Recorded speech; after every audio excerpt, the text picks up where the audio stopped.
Another key part of your career development, obviously, Yeah. is your international experience. Yes. From early on. Yes. And I guess I wanted to ask you to talk about that and how that's influenced your work in your present position. Yeah.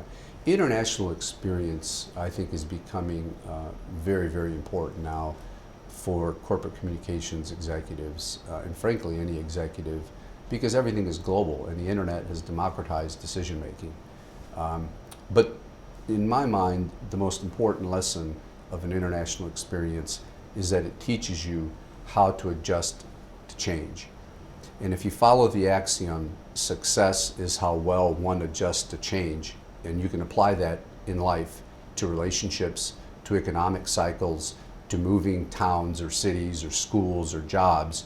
Success in life is determined by how well one adjusts to change. So when you go from an American sort of dominated system to a UK or a China or a German culture, what works here and what brought you success here may or may not translate well there.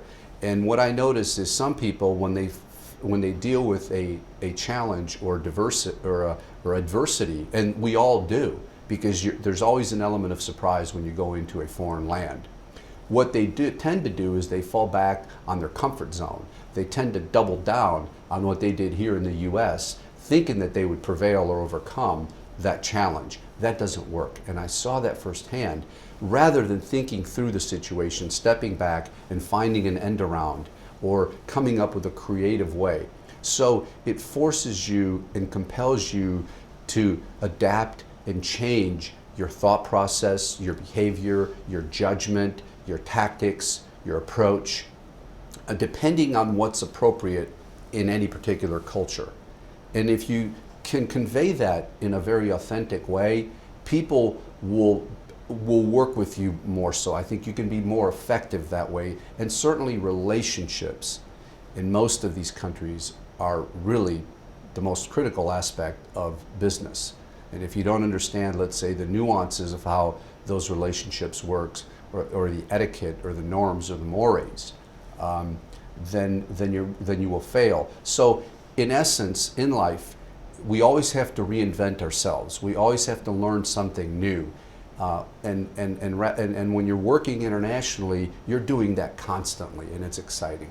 It does sound really exciting. Cultural gaps. You were just talking about those in many ways, and how they do exist. And can you talk a little bit more about how you deal with the cultural gaps that you've come across? Yeah. Well, at FedEx, we operate in 220 countries and territories, and we're part of the social fabric of these societies. And we have to deal with so many issues, regulatory issues, customs issues, consumer issues, security issues, tax issues. So we feel it's important to hire, indigenous executives, people from that country, to be the leaders, to be the ambassadors in the face of FedEx. Now, what we do is we translate and replicate our culture, our values, our quality principles, our service principles, the brand and identity standards. So we strive for consistency at the cultural level and how we function as a corporation as it relates to customers in the marketplace and governance issues and legal issues and regulatory compliance. But in terms of the executives who are running those businesses, we put in local folks. And that has been an incredibly successful formula. In fact, you might be surprised to know that of 300,000 total team members in our company worldwide, there's only about 120 expats that we have at FedEx. It's pretty phenomenal. Wow, yeah.